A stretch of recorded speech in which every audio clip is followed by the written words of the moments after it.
পরের মার্কেট থেকে ফেরার সময় কিন্তু আমি তোমাদেরকে বলেছিলাম আমরা আরও একটা জায়গায় যাব, যেহেতু যাওয়ার সময় দেখে গিয়েছিলাম এখানে মেলা বসেছে।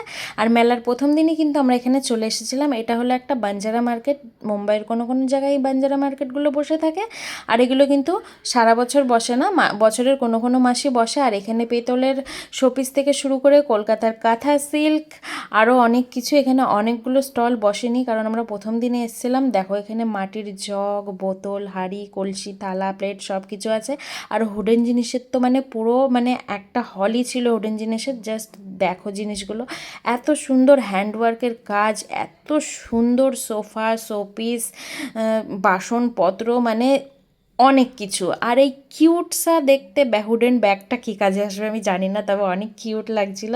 এখানে কিন্তু প্রচুর হুডেনের কিচেনওয়্যারও ছিল। যাই হোক, এগুলো দেখার পর আমরা চলে এসেছিলাম একটু বাইরে চিনেমাটির জিনিস দেখতে। শুধু দেখতেই না, অনেক কিছু চিনেমাটির জিনিস আমি শপিং করেছি। তো ভাইয়া এখানে প্যাক করে দিয়েছিল, কোন ব্যাগে কোন জিনিসটা ছিল আমি জানি না, মা এখানে পয়সা দিয়ে দিয়েছিল। আমরা চলে এসেছিলাম অটোতে করে ঘরের দিকে। সাথে থাকো, পরের ভিডিওতে দেখাবো আমি কী কী শপিং করলাম।